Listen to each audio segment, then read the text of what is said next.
Welcome to a B2B Inspired podcast. If you've ever dreamed of building a brand from scratch and taking it to the world, you know it takes more than a great product.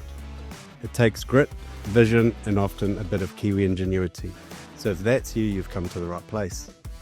In today's episode, we're joined by husband and wife team, David and Julie Hayes, from BeeNZ, New Zealand's premium honey brand. From humble beginnings in Katikati to exporting honey around the globe, their journey is truly an example of what's possible when business and purpose come together. We'll explore how BeeNZ started, what it's like balancing partnership and business, the realities of selling direct versus contract manufacturing, and what they've learned from taking their brand to international markets. Welcome, David. Welcome, Julie. Great to have you both here. Thanks for letting us come and join you. Cool. So let's dig into it. I know a bit of background, but Julie, why don't you start by just sharing, where did BeeNZ start? I'm going to flip back to David because it was David's dream. Your dream. It originated up in here. We were horticultural mainly, and then we broke into the apicultural side, and we were extracting and putting honey in drums. And over the years, we're watching them disappear from the yard. Always interested in that last little stage of it, which is a big stage of it. Anyway, the boys were very interested in the apiculture, and I could see for us to grow, to fit them, to fit the business, we would have to duplicate a lot of what we were doing, and I didn't see a long-term future there as far as they would be away a lot of travel, a lot of risk. So I thought, well, the old fella should get out of the way with these young fellas. They're way better at it than me. So this is hence why I decided we'll go into the finishing. And so I trottled down to an orchard we had at Tetley Road that was zoned heavy industrial and pulled a block of kiwi fruit out. And just naivety's fantastic. Just gave it a hang of a nudge and built this shed, which we're very proud of. But during it, you probably should get orders before you build a factory. But I did it the farmers way. I did it, build the factory, and let the orders come. Okay. So that's how the building came about. So how did the decision happen at home? Did you just go home and say, Julie, I'm seeing this product disappear. I want to control that process. Let's do it. Pretty much. Yeah, We discussed it a little bit. Yeah, I walked in and I said, there's something to this the end of this, and it would create space for the family to fly, with me getting out of that way a bit and letting those guys weave their magic. And it was like, oh, let's do this. Well, in my head, it was, let's do this. And then, wow, Julie just took it to the next level.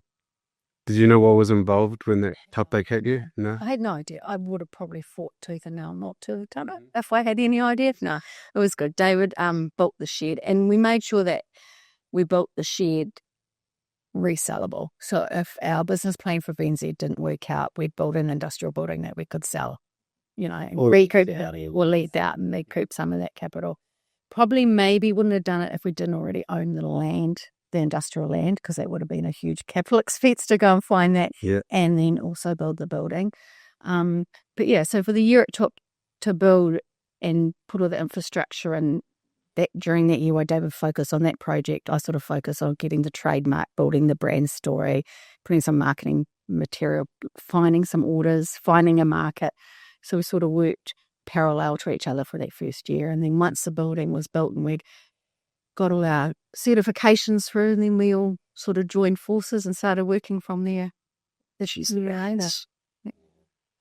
David has the big ideas and I do the detail.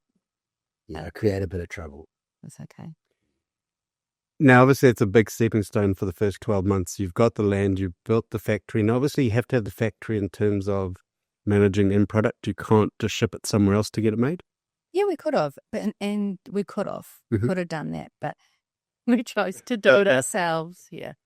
Is it really built the brand and then got someone else to contract manufacture, supply the honey and get someone else to pack it and put it in the jars for us. But there wasn't anyone really local that could do that for us, so that was David's dream to build it so we could do it. Yeah, and then it's like half running a race, isn't it?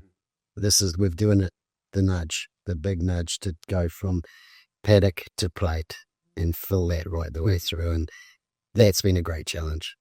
Some of it really rough, some of it really tough, but it's been a great challenge.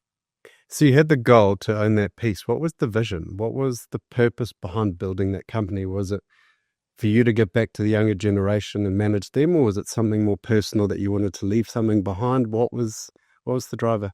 Probably a lot of things. For me, it was obviously the horticulture, apiculture side of things was sort of in our succession plan for our sons. So this, for me, was building something for me and David. Maybe it's our retirement fund, maybe it's our passive income as we get older. It was building a little bit of a legacy, something for the community. It's always really good to build something that takes on employment of all different trades, and we've enjoyed that. But I think probably more of a legacy for me and Dave. That's where it is in my head. And the truth is with it, it's the amount of things we've learned and been challenged. If we hadn't have done it, well, I mean, look what we missed out on. It's been a growth journey, definitely. Yeah. What were some of the toughest early lessons?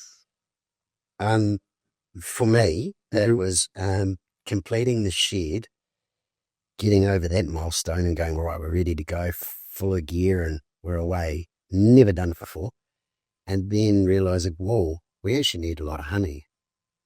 That's when it really dawned on me that things were getting more and more serious then in the stage. Sort of the capital outlay. Yeah, capital footprint, yeah. And we it was a huge risk, but we quite enjoy a bit of risk. Probably the toughest thing for me at the start was the hours it took to try and encompass everything. I had to learn everything from compliance and regulation to export logistics to sales and marketing, and that wasn't the only thing I've trained to do is be a stylist for a photographer. So I was way out of my comfort zone.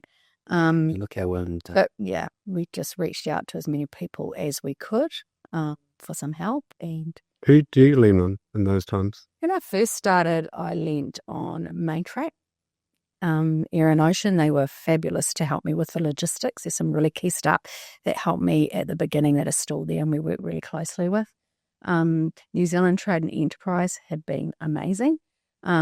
When we first started, I was only sort of on the lowest level of support, but they still had lots of resources available to help identify markets and sort of put some export plans in place. And then our relationship's grown stronger with them as we've got bigger. So they were amazing. Chamber of Commerce helped a little.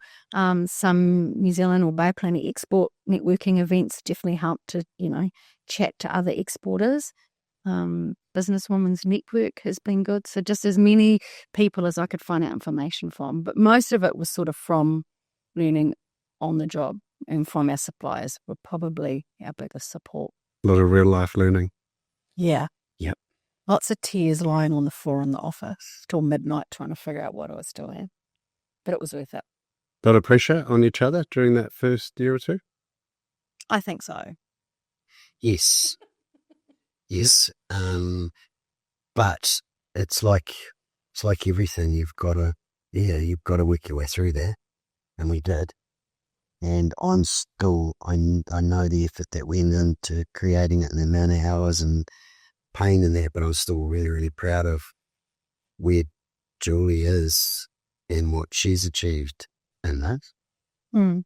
And I've learned a lot. It's been good for me too. Great. It was just time. I think it just consumed all of our time because we didn't have an amazing team around us at the start, and that slowly built up over the years. Now it's completely different. We've got a fabulous team, and it's a pleasure going to work. And I suppose by starting the way we did, we had to learn it all. So at that time, I knew the floor, I knew the machinery. That's changed now. There's a lot of new machinery in there, and I have to sort of go back in and get taught that a bit again. But we both knew, because we did it all, we both know how it's been done. And now other people are doing that a lot more for us now than when we started. So if you look back on the first year or two, what's something you wish you knew? Or you could share with somebody else in a similar situation? I've got a vision, I've got a goal, I'm going for it, I'm going to kick that box.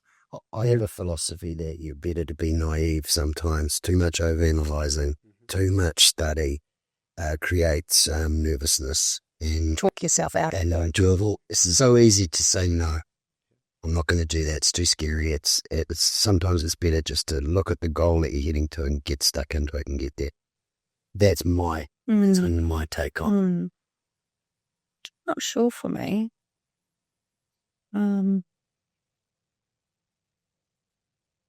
You did it so much. Yeah, it's all sort of a bit of a blur. Because how long are we in now? How long has the journey been? 10. 10 years. Yeah.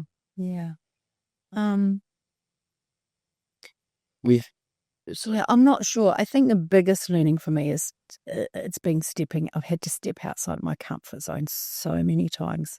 And this is an example. But like I'm not a salesperson, and yet here I found myself the last 10 years selling who we are, selling our baby and at ourselves. And I have found it really, really difficult. Got some great people around me that can help me do that now. But for me, it's been the pitching and the sales, and almost have a little bit of that imposter syndrome, and sort of you have to suck it up and think, yes, we are worthy of telling our story. And and we want clients. We are worthy of packing clients' honey because we can do it really well. So for me, it's a little bit that's been probably my biggest challenge, mental challenge. I think that the edge that it gave us too is that we built a state-of-the-art factory at the time to a very, very high level, and a lot of our competitors as such, or other people in the industry, were in some quite old establishments. And so that has helped us immensely to gather the client's confidence and also see us sort of in that premium rent. And that's something that we wouldn't have been able to achieve by A, farming that out, or B, not building any facility. And I think we saw that opportunity where there was a gap. It was like right in the heyday of New Zealand Manuka honey, and the world was waking up to this amazing product. And there was only a limited amount of packing facilities in New Zealand, probably 80% of which just pack their own brand. So for us to open a facility that we focus on our own brand, but also had the ability to contract manufacture for other brands, because we were brand new, our lead times were like zero. So that's what was attractive to our first two contract clients. They were one Malaysia, one Singapore based, had been packing with another New Zealand packer at the time, but their lead times were very long, like 6 to 8 weeks. They were concerned about quality issues. So because we were new, at their lead times, it was great. And they're still with us today, and they pretty much, I take my hat off, they helped BeeNZ be where it is now. Because without them jumping on board with us at the start and having that little bit of predictable revenue coming through, we might not have made it to 10 years. Was it always the vision to have a facility that you can do contract manufacturing as well as selling direct, or was that just by chance? No, it was part of the plan. Oh, the plan for you, very much. And became probably a more solidified part of the plan at the end of the first 12 months when you realise how much capital and time and resource it takes to develop and build your own brand, where contract manufacturing is we put everything we can into it to get it to port. Then once it's in port, it's not our responsibility or cost to us to get it on shelf and then off shelf into that consumer's hands. So for us, it's like the bread and butter. And then developing our own brand in the background sort of just adds a little bit more value. And that's the pudding, really. Yeah. So looking back, what are the pros and cons versus selling direct versus the contract manufacturing piece?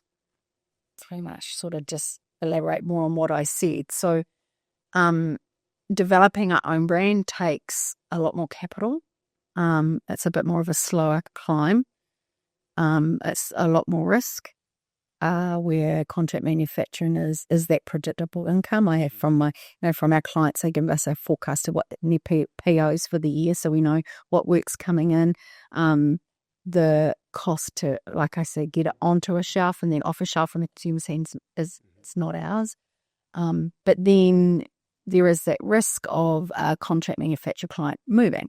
So they might be with us this year, but they might choose to go somewhere else next year. When it's our own brand, yes, it takes a lot more time and resource to get into a reseller and a sales channel, but then it's up to us. We sort of have a bit more control staying there longer. Bit more movement on price too, and can quickly pivot to what's happening overseas for our own brand. I actually enjoy doing both. Yeah, I really enjoy doing both. gives the power of the team, because we're doing both, and we can have a great team and fulfill that. If we were focusing solely on perhaps our own brand, like Julie said, it would have been just a slower rise, and that's always really hard to have the terrific staff like we've got now with a slow climb. So yes, the mechanism, I mean, we dream about more and more for BeeNZ, but we also are realists as far as that. When it's a little slow, we've still got a lot of work. So that's what we try to. Yeah. And because we export, the world's so huge, it would take a lot of time and financial resource to cover the whole world for sales. So we focus on areas that our contract clients aren't in. So our contract clients are sort of Australia, Malaysia, Singapore. So we focus our brand in the US, Emirates, and Europe, in different territories. So that sort of allows a little bit more capital or resource to be sent in more focused areas rather than try to spread over everywhere. Yeah. And when negotiating on the contract manufacturing piece, because you've got your own brand, do you think that helps because you've got the trust, you've done it for yourself? They're going, you've done it for yourself, you can do it for me.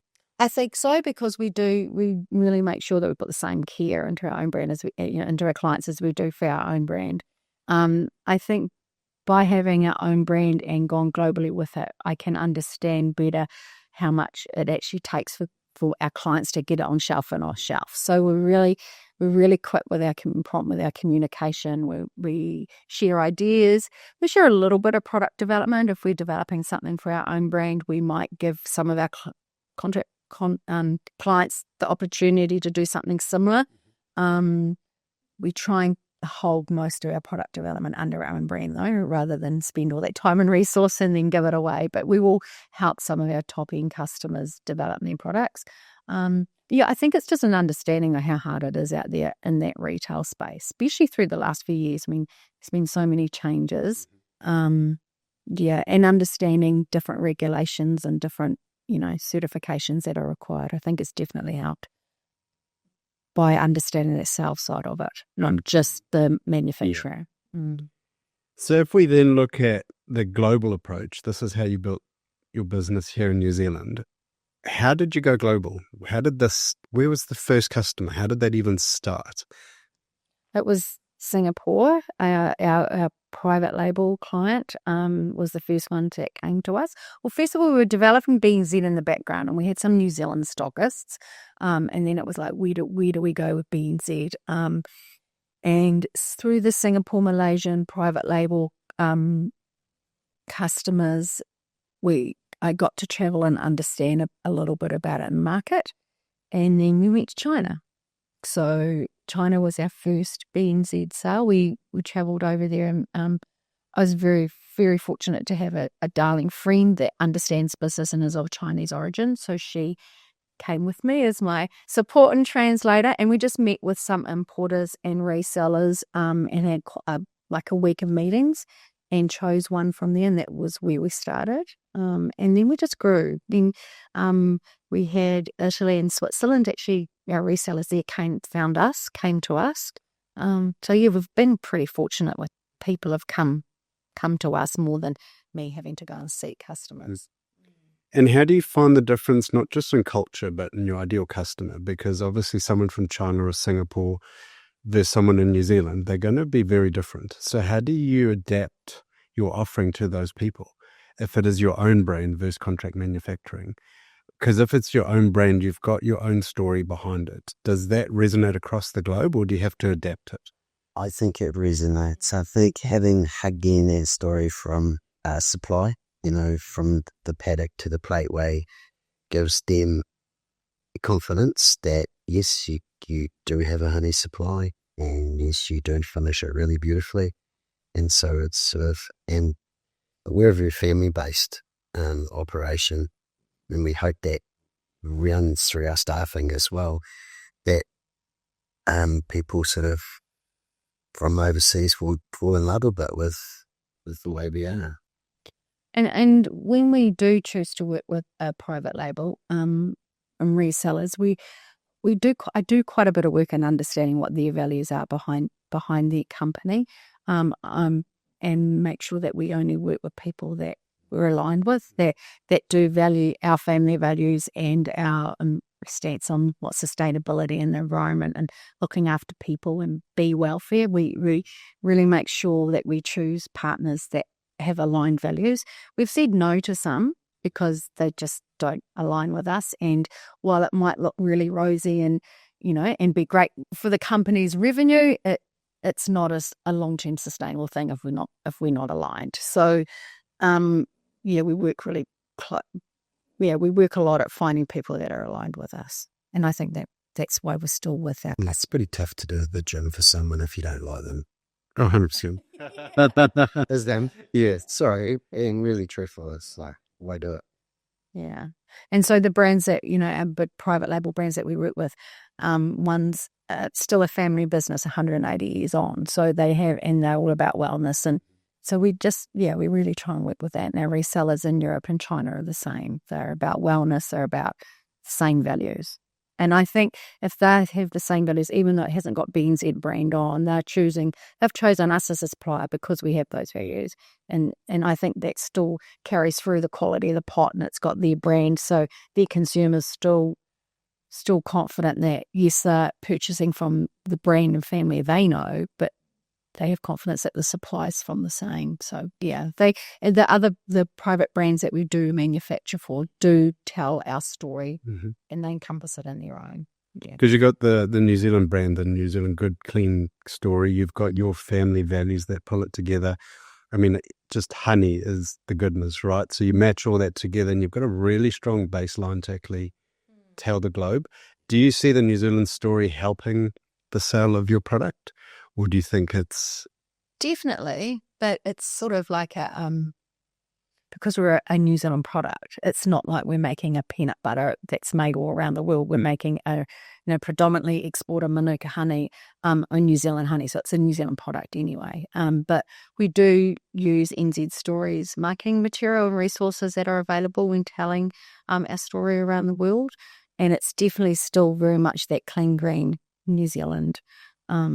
Consumers recognise it. Yeah. More so lately, more about, I wish we lived down there with what's going on in the world. But yeah, being from New Zealand definitely helps. Now, we spoke a lot about aligning values, husband and wife duo. How easy was it to balance marriage and business? If we look at the first couple of years, because that's obviously the most stressful to now, does it just get easier? Can I, Jen? Julie and I had done a fair bit of business with the horticultural side when we were younger too. So we were familiar to those type of pressures, not as intense, but we were quite familiar with it. Always had a philosophy, when the kids were little, my boots went off at the door, and that's where the rubbish stayed. And we've been very, very good at not getting wound into those conversations until the next day. Okay. Yeah, we do try. It's probably our strongest rule is don't talk work at home, because you're only home for such short hours out of your day, really. And it can just wind you up. Unless there's something that we need to discuss. If it's personal, staffing or that's a definite. But some of the other things, they can wait. We're sort of our sounding board on to each other. But yeah, we do have different communication styles. So I think for me, even though we've been in businesses together, I've usually worked outside of those businesses full time, and so this developing BeeNZ was the first where I've worked full time in our business. But yeah, like I say what I think when I think it, and very quite abrupt and direct, and that comes across differently. I tend, and if David is the ideas man, and my personality is, I ask as soon as he says something, I ask lots of questions, because for me, I've got to that's how I process. I need to know more about it. But that can come across as, don't you trust me? Like a negative thing. So I think we've learnt to understand each other's communication skills a little better, right? Yeah, and just respect each other's lane. That's the big one. Her strengths are just way superior to mine. Only in some areas, but then yours are. Yeah, I just respect that lane. You're just so good at that, and I'm not very good over there, but I'll get it done. And I think we're in, and that's been a big help on second guessing each other. Just that she's got it, and hopefully she knows I've got it, and that just cuts out a lot of micromanaging each other, questioning each other on every aspect. Yes, things cost heaps, and sometimes you just got to suck that up, buttercup, because it's just what it is. What it is. Yeah, you can't do it. Do you think you've learned more about each other from the business challenges as well, not just personal? Yeah, I think so.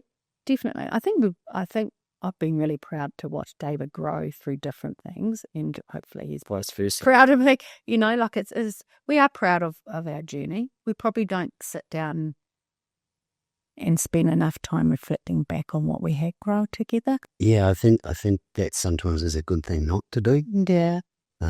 It's good to know that we've got lots more to do and keep on chanting on if we can. Very humble approach. I mean, you've built a global brand. You've got a contract manufacturing business. You got the land. It sounds you're ticking a lot of boxes, but I think your family values is what's holding you tightly knit, which is great to watch you guys both complement each other. So if we look at, say, couples out there listening that are starting a business, me and my wife, we're starting a business, and we come Dave and Julie, like, we're about to start. This is costing a lot of money. We're getting into stress. Tell me something I really need to hear today to help me tomorrow. What are each of you going to tell me? I'm going to say make sure that you're both passionate about it. It's not just one person's dream, that you're both passionate about it. When there is financial and emotional aspects to something, just be careful. Just remember to treat each other with respect, because financial Comes and goes. Yeah, but that is when things get tough financially, that's when the emotions kick in. And I suppose when I would say, if there is something that you've got to work through with this business, remember to talk about the issue. It's not about each other. Like, it's just both of you talk about what's the issue in the business. It's not talking about it. Like, you haven't done this right, or you need to do this more. It's actually, how do we get there together? Because when you are a bit strained financially and emotionally, it can get a bit rough. And so just remember to laugh. And David's always been at that. When I'm going, he's always like, tells a joke and makes me laugh. So, and then I've forgotten what I was grumpy about.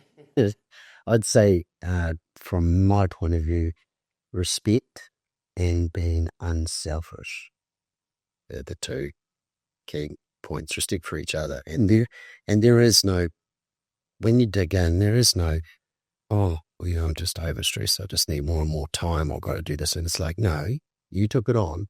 Get in there. Get them done. And stop whinging.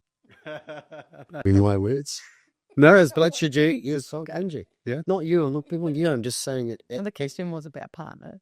Oh, no, it wasn't. I'm just. It was asked of how can we give anybody any sort of get on lift, and it's just that's it. That's what you're up for, and that's what you're to do. And David said earlier about sticking in your lane and finding lane, and that's probably quite true, because in a relationship you're not two similar people. You're usually actually quite two different people. So going into business, before you do, sit down and recognize each other's strengths and weaknesses, and you'll find that you're actually probably really compatible.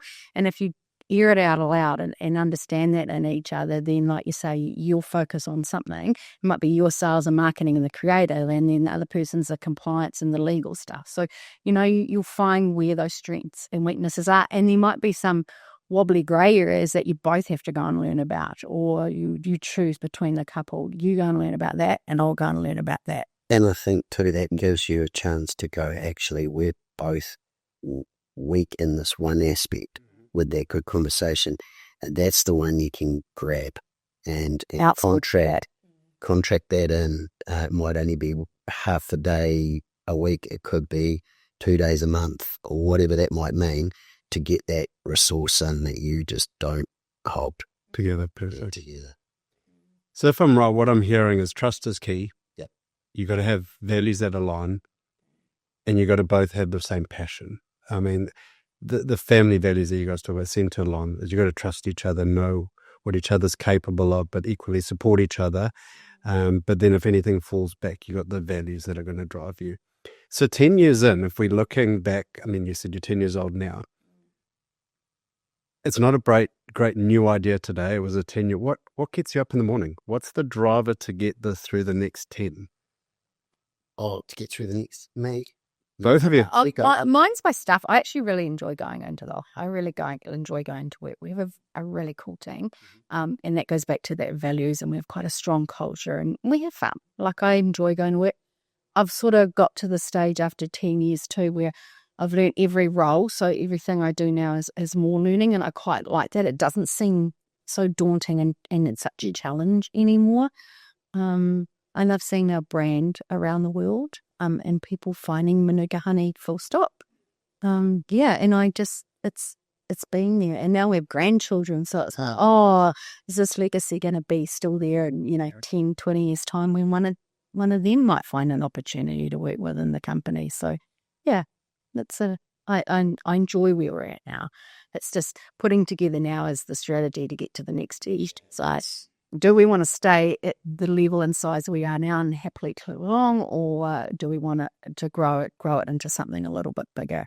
So that's sort of where we're at now. I think what gets me up is to better every part of it, like to the great staff, the key staff, the family, the financial side of it, to better that so everybody goes on that journey. And keeping good staff and good people in your business, you've got to try and keep enough food in front of them to want to be there as well. So making it exciting, like Julie said. Very cool. There is so much to do, yeah. I know. Yeah, I know. You just got to make sure we have the passion to do Yes, I keep running, the energy to do it. Yeah. So this year we have actually been quite good at making sure we have some time out. We haven't usually done that. So we, making sure every 6 months we have a week away, just so we can take that breath, talk about the bigger picture stuff, and then you go back a little bit more refreshed. Yeah. We just get excited when you get away. Yeah, but we talk, it's fun. So you take that time to do it and you go back a little bit more refreshed. Yeah. We haven't done that in the past. It's sort of like just work. So, and when we have had breaks, we've sort of had a lot of people with us, which is great. But just taking some time for ourselves has been important. Absolutely, it's got to be. Now, last main business question. What is the biggest misconception that you can help new business people understand better? What did you think was going to happen that didn't happen, that the next startup business coming around the corner is going to think this is what's going to happen, but it's not that easy? I'll just get my crystal ball. You give that to answer that. Can I ask, could you repeat that last bit? Sorry, I was going good and waited till that last little bit. What do you think was the biggest misconception? What did you think was going to happen when you started BeeNZ that never did, or wasn't as easy as you thought it would be? It wasn't as easy. I just thought, seriously, when is that what you asked about? I was building that.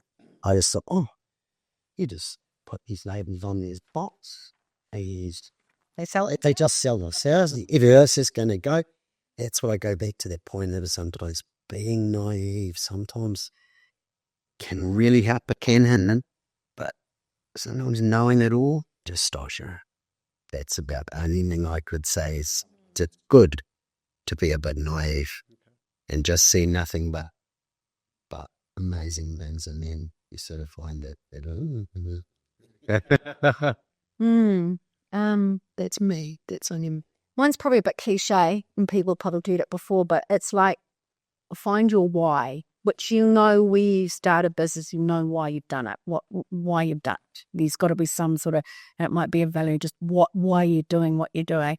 Find that, tagline it, and have it everywhere. Have it on your wall, on your wallpaper, on your computer, just have it your bumper sticker, so that you know what your why is, and you always refer back to that with every decision you make, whether it's how much money am I going to get loan from the bank to what sort of coffee capsules am I going to put in my coffee machine, or who am I going to employ, how am I going to portray. It's like, and how are you going to speak and how are you going to pitch. Always go back to your why. Sure. Yeah. And if you got a really strong why and you're passionate about it in your company and you stick to that, and it will mean you'll say no to some opportunities because it doesn't align with why you're doing it. And I think if you stay to that, then you've got longevity. Perfect. Yeah. Because it'll drive everything else you do within the business, and everyone that joins your business will understand and align. And sometimes when it's bloody shit and you're in tears and nothing's working, and you say, why? You always say to yourself, why did I do this? Like, why am I doing this? Then you think, oh, that's why, that's right. And it will pull you out of that slump. Cool. That's worked for me anyway. And you. A few quick fire questions to end this off. And I'll direct it to each of you as we go. David, if there was one part of your life of the last 10 years that you wish you outsourced to someone else instead of doing yourself, what would it be?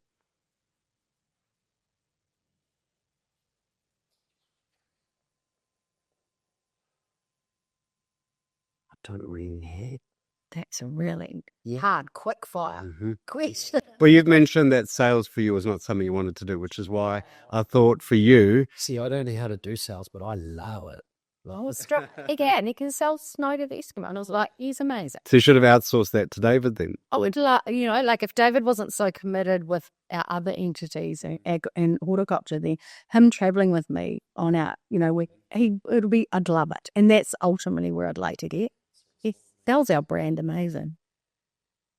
Would you like to answer that first, Julie, and then I'll come as I'm lost on him? It's fine. We can come back. There's nothing that I really dislike. That's perfect. That's brilliant. There's times and little bits, but there's nothing that I have in my day that I just go, I just really don't like doing this. It's the right thing. I always like, I always like seeing everyone happy. So when any other team member isn't, I like to find out pretty quickly what's unraveling them. If it's something to do with where we are, I want to solve that. It could be their own, so I've got to let that go. But yeah, I can't think of anything that I would say I didn't love doing.